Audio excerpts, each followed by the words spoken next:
नमस्कार दोस्तों। आज का हमारा विषय है कक्षा अष्टमी द्वितीय पाठ है बिलस्य वाणी न कदापि में श्रुता। बिल की वाणी मेरे द्वारा कभी भी नहीं सुनी गई। आज दोस्तों हम इसका अभ्यास कार्य करेंगे। तो सबसे पहले प्रश्न नंबर 1 है उच्चारणम कुरुत। उच्चारणम कुरुत ये शब्द हमें बोल बोल के देखना है। कस्मिश्चित विचिन्त्य साध्वीदम उक्षुधार्थ एतत् श्रुत्वा भयसंत्रस्त मनसाम सिंह पद पदति सम आह्वानम प्रतिध्वनि।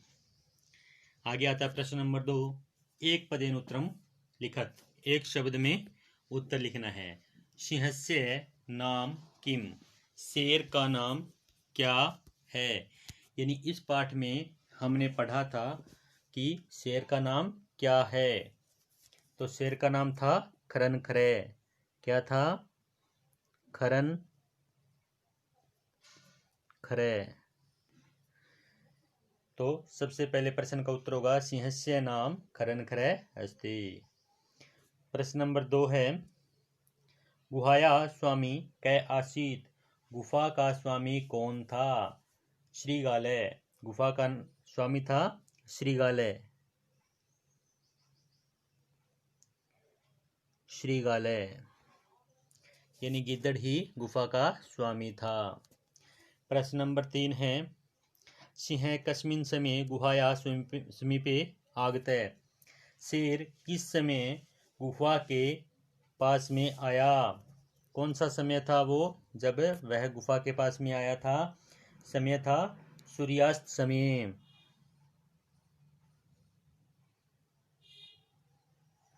सूर्यास्त समय। गुहाया स्वामी सिंह कस्मिन् समय गुहाया समीपे आगतः।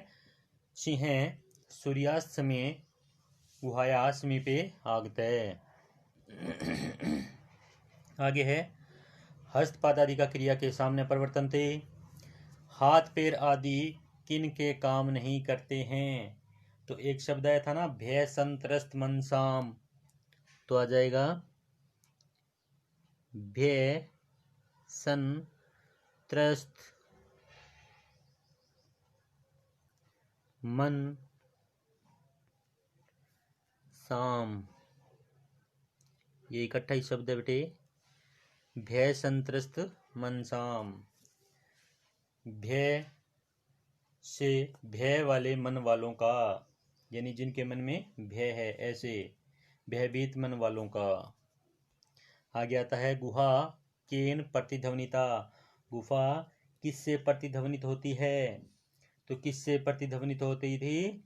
सिंहस्य उच्च गर्जनेन। यहाँ पे आ जाएगा सिंहस्य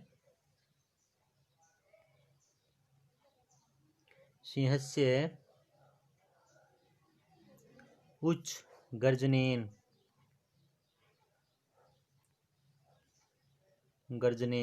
सिंह से उच्च गर्जनेन, शेर के जोर से गर्जने के कारण। आगे आता है पूर्ण वाक्य उत्तर। पूरे वाक्य में उत्तर देना है। खरन खरय कुत्र प्रतिवस्ति सम। खरन खरय कहाँ पर रहता था? तो केवल कुत्र के स्थान पर अगर हम एक शब्द लिख देते हैं वने, तो हमारा उत्तर पूरा हो जाता है। खरन खरय एकस्मिन वने प्रतिवस्ति सम। तो एकस्मिन वने यहाँ पर कुत्र के स्थान पे आ जाएगा एकस्मिन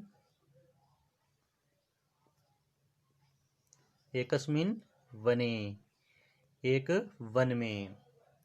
खरन खरय एकस्मिन वने प्रतिवस्ति सम। खरनखर एक वन में रहता था। प्रश्न नंबर 2 है महति गुहाम दृष्ट्वा सिंह किम अचिंत्यत। महान गुफा को देखकर शेर ने क्या सोचा? तो महति गुफाम दृष्ट्वा सिंह अचिंत्यत। महान गुफा को देखकर शेर ने सोचा। अब क्या सोचा? उसने सोचा था नूनम निश्चय ही एतस्याम इस गुहायाम गुफा में गुफायाम गुफा में, रात्रौ रात में, रात्रौ कोपी कोई भी, कोपी कोई भी, जीवे जीव, आगच्छति आता है, आगच्छति आता है। निश्चय ही इस गुफा में रात में कोई जीव आता है। श्रीगाल किम अचिंत्यत, श्रीगाल ने क्या सोचा, यानी गीदड़ ने क्या सोचा। श्रीगाल अचिंत्यत, गीदड़ ने सोचा, क्या सोचा। नूनम अस्मिन विले सिंह अस्ति, निश्चय ही इस बिल में शेर है। नूनम अस्मिन बिले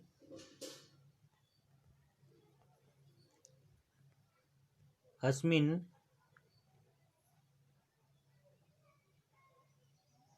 बिले नूनम नूनम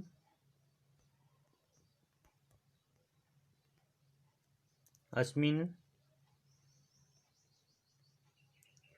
बिले सिंह, सिंह यानी शेर, अस्ति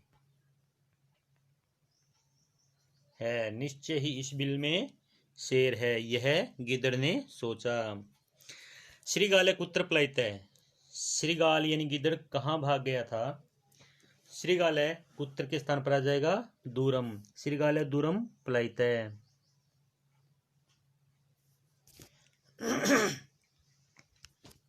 श्रीगाल दूरम पलायित है। आगे आता है गुहा समीपम आगत्य श्रीगाल किम पश्यति, गुहा आया यानी गुफा के पास में जाकर गीदड़ ने क्या देखा। तो गुहा समीपम आगत्य श्रीगाल पश्यति, देखा कि गुहा समीपम आगत्य श्रीगाल गुहायाम प्रविष्टाम, गुहायाम प्रविष्टाम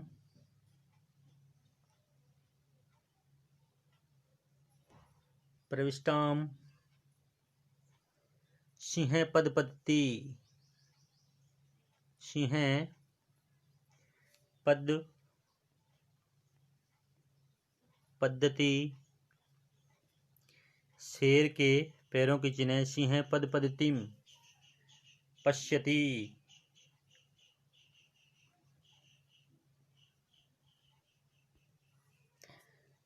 गुहा समीपम आगत्य श्रीगाल गुहायाम प्रविष्टाम सिंह पदपद्धतिम पश्यति, देखता है।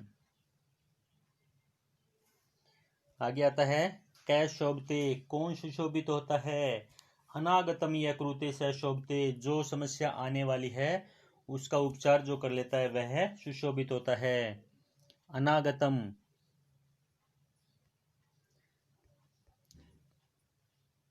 अनागतम यह क्रूते, यह कुरुते, अनागतम यह कुरुते स शोभते,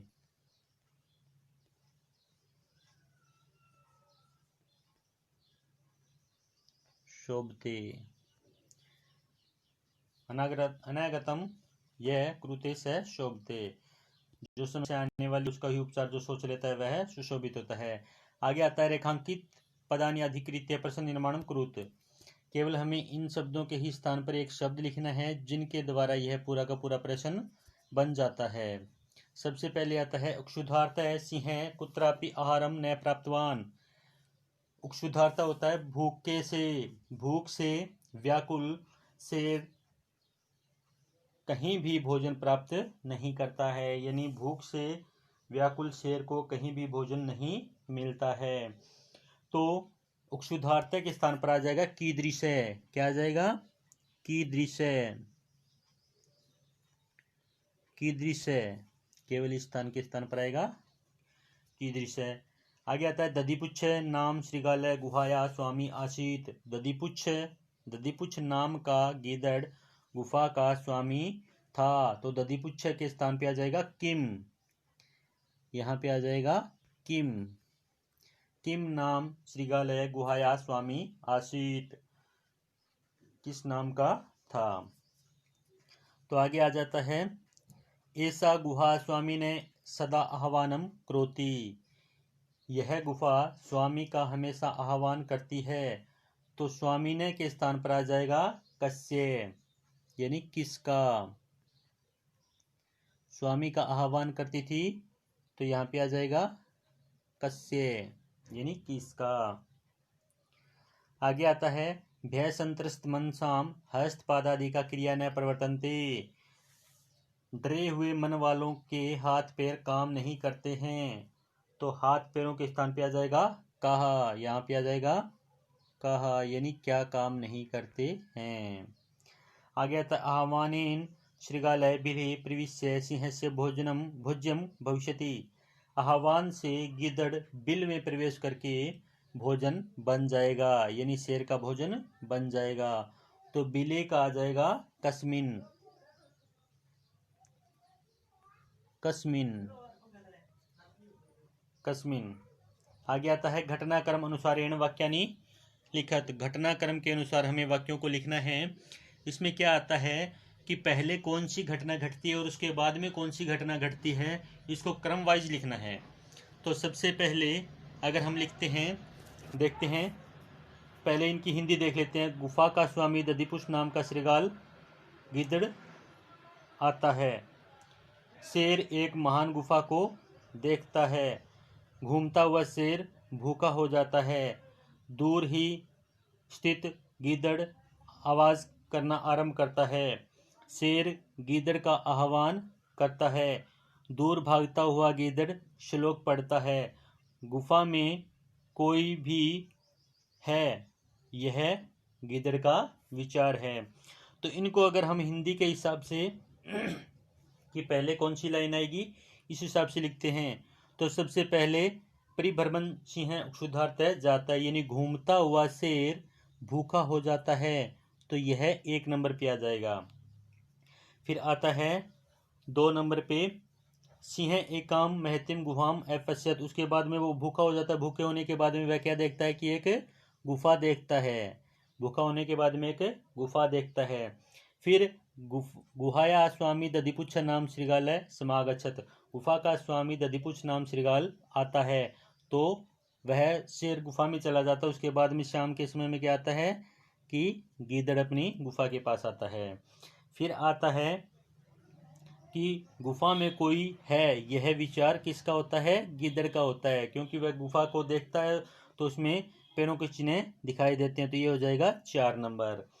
फिर आता है कि दूर ही खड़ा होकर वह अपनी आवाज करना स्टार्ट करता है, गीदड़ दूर बैठकर या दूर ही खड़ा होकर वह आवाज करना स्टार्ट करता है, तो ये हो जाएगा 5 नंबर। फिर आता है शेर श्रृगाल का आह्वान करता है, ये हो जाता है 6 नंबर। फिर आता है दूर भागता हुआ गीदड़ या श्लोक पढ़ता है, तो ये हो जाएगा 7 नंबर। ये हमारा क्रम वाइज चलेगा। इसके बाद में एक प्रश्न है, यथा निर्देशम उत्तरत, निर्देश के अनुसार उत्तर दीजिए। एकाम महतिम गुफाम दृष्ट्वा स अचिंत्यत, एक महान गुफा को देखकर वह सोचता है। अस्मिन वाक्य कति विशेषण पदानि, इस वाक्य में कितने विशेषण पद हैं। संख्या च पदानि च लिखत, संख्या और पद लिखने हैं। तो इसमें 2 शब्द हैं, एकम एकाम महतिम, क्योंकि ये दोनों किसके लिए आए हैं, गुहा के लिए, यानी गुफा के लिए। गुफा के लिए शब्द आए हैं एकाम और महतिम। एक है तो क्या है, गुफा, महति यानी महान है तो क्या है, गुफा। तो ये दोनों किसके लिए आए हैं, गुफा के लिए, तो ये है विशेषण शब्द। तो यहाँ पर इसने पूछा है कि विशेषण कितने हैं, तो 2 विशेषण है, तो यहाँ पर आ जाएगा दवे विशेषणे, दवे, ठीक है, दवे विशेषण पदे, तो विशेषण पद कितने हो गए, दवे। फिर आता है संख्या च पदानी च लिखत, अब संख्या तो लिख दी है कि 2 हैं, अब पद कौन कौन से हैं, तो एकाम और महतिम ये दोनों शब्द आप लिख लोगे आगे। एकाम महतिम, एकाम महतिम ये दोनों शब्द आ जाएंगे। आगे आता है तद अहम अस्य आह्वानम क्रोमि अत्र अहम इति पदम कस्मई प्रयुक्तम।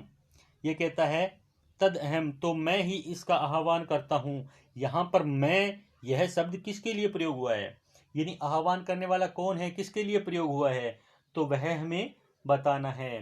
तो यहाँ पर तो मैं ही इसका आह्वान करता हूँ, तो यहाँ पर अहम इति पदम सिंहाय यानी शेर के लिए प्रयोग हुआ है। किसके लिए हुआ है, शेर के लिए, क्योंकि ये शेर ही ने ही सोचा था कि मैं ही इसका आह्वान करता हूँ। सिंहाय यानी शेर।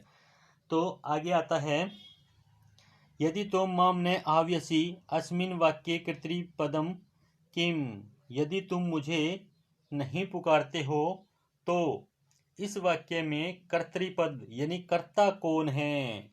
यदि तुम मुझे नहीं पुकारते हो तो इसमें कर्ता कौन आ जाएगा, त्वम। इसमें कर्ता आ जाएगा त्वम, यह कर्ता हो जाएगा। क्या हो जाएगा, त्वम। त्वम इसमें कर्ता है, कर्तृपद क्या है, त्वम।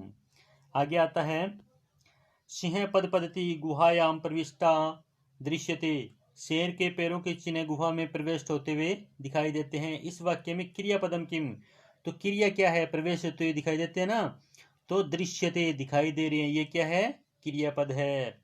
वने अत्र संस्तस्य समागता जरा, इस वन में रहते हुए मुझे बुढ़ापा आ गया है। अस्मिन वाक्य अव्यय पदम किम, इस वाक्य में अव्यय पद क्या है, तो इस वाक्य में अव्यय पद है अत्र। क्या है, अत्र। अत्र का मतलब होता है यहाँ, तो इसमें अव्यय शब्द है अत्र।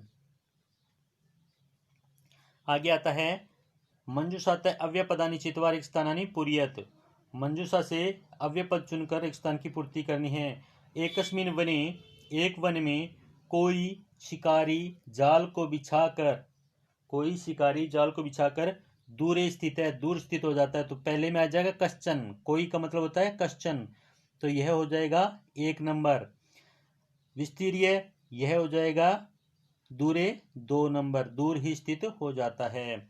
आगे आता है कर्म से आकाशात सह परिवार है कपोत राजे, कौवों का राजा परिवार के साथ नीचे ही यानी नीचे आते हैं, तो यह हो जाता है 3 नंबर पे नीचे आता है।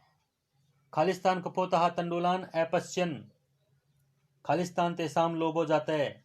खालिस्तान कबूतर ने चावलों के दानों को देखा और उनको लोभ हो जाता है। तो जब कबूतर ने चावलों के दानों को देखा, तो यहाँ पर आता है जब, यदा, तो यहाँ पर आ जाता है चौथा। फिर आता है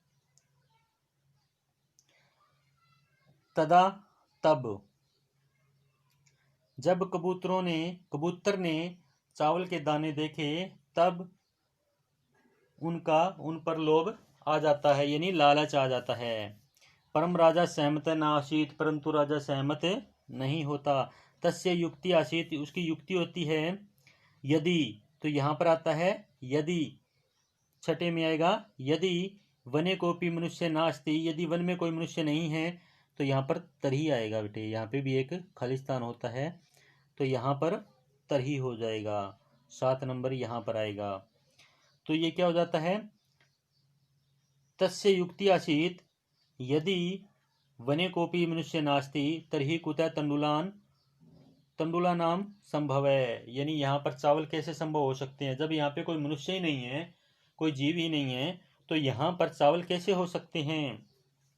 आगे आता खालिस्तान राज्य उपदेशम अस्वीकृत्य कपोतः तंडुलान खादितुम प्रावृत्तः जाले खालिस्तान निपतितः। तो यह कहता है परम परंतु, यहाँ पर आता है परम परंतु राजा के उपदेश को अस्वीकार करके चावलों को खाने के लिए वह प्रवृत्त हो जाता है और जाल में, चाहे यहाँ पर आ जाता है 9वां, जाल में बन जाता है। अतः उक्तम इसलिए कहा गया है सहसा विदित न क्रियाम, यह हो जाता है 10वां। 8 ये 9 ये 10, ये लाइन वाइज ही चल रहे हैं, यूं के यूं ही आएंगे इसमें। सहसा विदित न क्रियाम, अचानक ही कोई कार्य नहीं करना चाहिए, यानी बिना सोचे विचारे कोई भी कार्य नहीं करना चाहिए। ये हमारा पाठ पूरा हो चुका है। धन्यवाद दोस्तों।